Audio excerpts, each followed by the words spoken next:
दोस्तों पीएफ का पैसा निकालने से पहले पीएफ ट्रांसफ़र करना होता है। यानी पिछले कंपनी में जितने भी कंपनी में आप काम किए हैं, वो सारे कंपनी का पैसा नए वाले कंपनी में लाना होता है। तब जा कर के आप जो है अपना पूरा पीएफ का पैसा निकाल सकते हैं, अन्यथा आपका पैसा फँस भी जाता है। ठीक है? तो आज की वीडियो में मैं बताने वाला हूँ कि आपको कैसे अपना पीएफ का ट्रांसफ़र करना है, यानी पुराने कंपनी का पैसा नई कंपनी में लाना है। मैं जैसे बताता हूँ, अगर इस विधि से आप करते हैं और कुछ बातों को ध्यान रखते हैं, तो फिर आपका ये क्लेम रिजेक्ट नहीं होगा।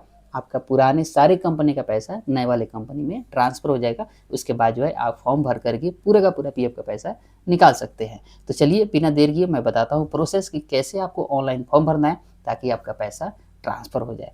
तो देखिए दोस्तों, मैं यहाँ पे गूगल क्रोमो खोलता हूँ, ठीक है ना?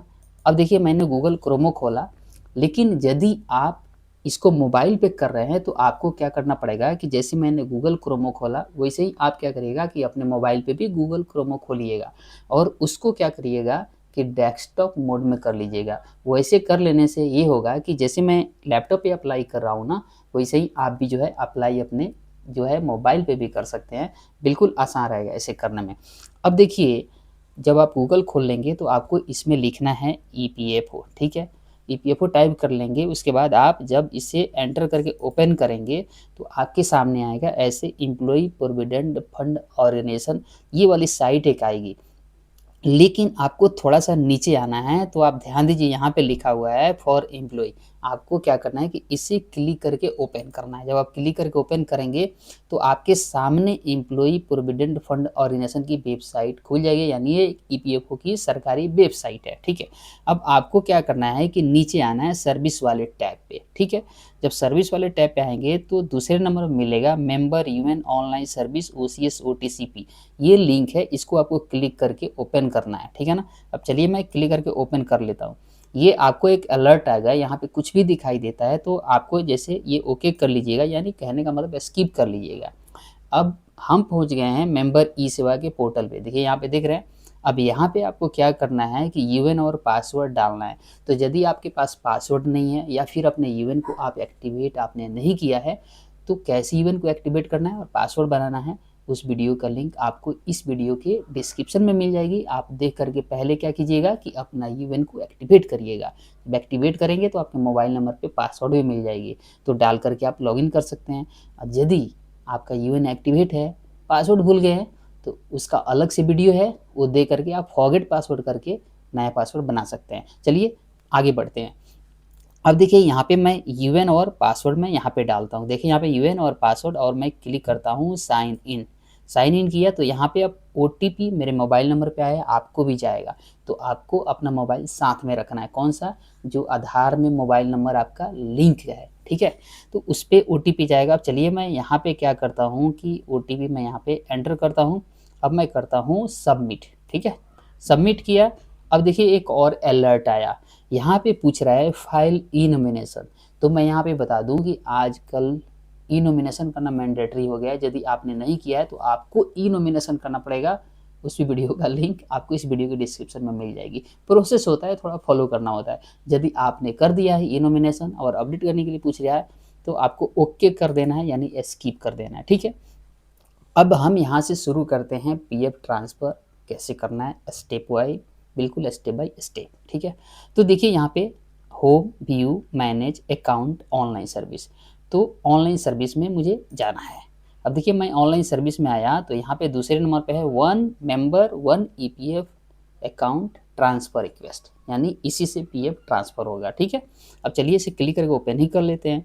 अब यहाँ पे आप देख पाएंगे पर्सनल इन्फॉर्मेशन, नीचे आ रहा है detail of present account into which transfer will affected, ठीक है? कहने का मतलब यहाँ पे जो कंपनी दिखाई देगी इसी में आपका पैसा आएगा। तो जनरली तौर पे यहाँ पे आपका वही डिटेल दिखाई देगा, यहाँ एस्टेब्लिशमेंट नेम करंट वाला दिखाई देगा जहाँ पे आप अभी काम कर रहे हैं या कर रहे थे, छोड़ दिए, ठीक है? थोड़ा नीचे आते हैं। अब देखिए यहाँ पे स्टेप 1 लिख रहा है, स्टेप 1 यहाँ से शुरू करेंगे।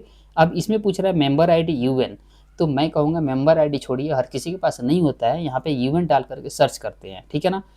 अब मैं सर्च कर लेता हूँ तो ही बताता हूँ कि आगे कैसे करना है, ठीक है? चलिए मैं यहाँ पे यूएन डाला, अभी यूएन डालिएगा। अब यहाँ पे करिएगा गेट डिटेल। देखिए मैं गेट डिटेल किया तो यहाँ पे एक नीचे एक ड्रॉप डाउन खुल करके आया एस्टेब्लिशमेंट का। अब मैं इसमें से सेलेक्ट करता हूँ एस्टेब्लिशमेंट। देखिए यहाँ पे वो कंपनी आ जाएगी, पिछले सारी कंपनी आ जाएगी जिसमें आप काम किए थे और जिसका पैसा ट्रांसफ़र करना चाह रहे थे। तो आप एक-एक करके पिछले सारे कंपनी जो दिख रही है ना, सारा आप जो है एक-एक करके ऐड कर सकते हैं और इसका पैसा ट्रांसफ़र कर सकते हैं। तो ये जो है लास्ट वाली, इनका पैसा मैं जो ट्रांसफ़र कर रहा हूँ, ये लास्ट वाली जो कंपनी है इससे पीछे की, ये पैसा ट्रांसफ़र नहीं हुआ है करंट वाली में जहाँ पे काम कर रहे हैं। तो मैं इसको सेलेक्ट कर लेता हूँ। देखिए मैं यहाँ पे सेलेक्ट किया तो यहाँ पे आ गया, लिस्ट बन के आ गया। यहाँ पे आपको दिखाई दे देगा कौन सी कंपनी आपने सेलेक्ट किया है, ठीक है। अगर आपने गलत सेलेक्ट कर लिया तो यहाँ से डिलीट भी कर सकते हैं। लेकिन ये देखिए यहाँ पे मैंने सेलेक्ट कर लिया तो इसको अब यहाँ पे टिक करना पड़ेगा कि इसी का पैसा ट्रांसफ़र करना चाह रहे हैं।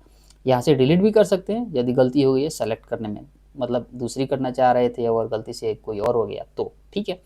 अब देखिए मैंने यहाँ पे सेलेक्ट कर लिया, यहाँ पे ग्रीन टिक हो गया। अब थोड़ा-सा स्टेप 2 में नीचे आएँगे, जब नीचे आएँगे तो यहाँ पे एक और टर्म्स एंड कंडीशन है, देख रहे हैं ब्रैकेट, इसको क्या करिएगा क्लिक कर लीजिएगा। ये भी सेलेक्ट हो गया। अब आपको करना है गेट ओटीपी, ठीक है ना, ओटीपी डाल करके वेरीफाई करेंगे तो सबमिट हो जाएगा। चलिए मैं गेट ओटीपी करता हूँ और देखिए यहाँ पे लिखा ओटीपी सेंड सक्सेसफुली, इसको ओके कर लीजिएगा। अब यहाँ पे आपको एंटर ओटीपी कह रहा है ना, यहाँ पे ओटीपी डालिएगा, ठीक है ना, जो अभी आया है मोबाइल नंबर पे। चलिए मैं डाल लेता हूँ। अब देखिए मैं यहाँ पे ओटीपी डाल लिया, अब सबमिट कर देता हूँ, ठीक है ना। अब मैं ये देखिए सबमिट किया और ये सबमिट हो गया। अब सबमिट होने के बाद देखिए ये फॉर्म फिलअप भी हो गया। यहाँ पे आ रहा है कि ट्रांसफ़र क्लेम स्टेटस क्या है, जो मैंने अभी भरा है, देखिए यहाँ पे आ गया। यही वाला फॉर्म मैंने अभी सबमिट किया है और ये देखिए लिख रहा है attestation through attestation not required. बहुत अच्छी बात है कि पहले ये कंपनी के पास जाती थी वेरीफाई होने के लिए, लेकिन आजकल ये नहीं जा रहा है, डायरेक्ट ईपीएफओ ऑफिस पहुंच रहा है। इससे क्या होगा कि आपकी टाइम ख़राब नहीं होगी, कंपनी से अप्रूवल कराने की ज़रूरत नहीं है, डायरेक्ट पीएफ ऑफिस इसको अप्रूव कर देगा और आपका पैसा नए वाली कंपनी में, पुरानी कंपनी का पैसा नई कंपनी में आ जाएगा, ठीक है। अब यहाँ से प्रिंटेबल फॉर्म 13 है, यहाँ से आप देख भी सकते हैं। तो ये था फॉर्म 13, आप चाहे तो अपने पास डाउनलोड करके अपने फ़ोन में रख सकते हैं या कंप्यूटर में। फिलहाल मैं क्लिक इसको बंद करता हूँ और एक चीज़ आपको दिखाता हूँ, रुकिए।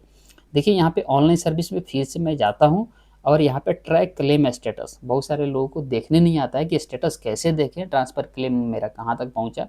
तो यहाँ पे आप देख सकते हैं ट्रैक क्लेम स्टेटस और यहाँ पे दिखाई दे देगा। देखिए यहाँ पे नीचे आ रहा है submitted by member pending at field office, ये पहले का, ये मत देखिए।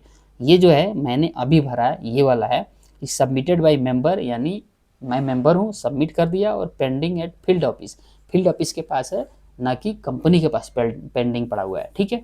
तो जैसे पीएफ ऑफिस इसको अप्रूवल कर देगा वैसे ही आपका पैसा जो है, आपका पुराने कंपनी का पैसा नए कंपनी में ट्रांसफ़र हो जाएगी। उसके बाद जो है आप पूरा का पूरा पीएफ का पैसा एक साथ निकाल सकते हैं, क्योंकि एक में जुड़ जाएगा।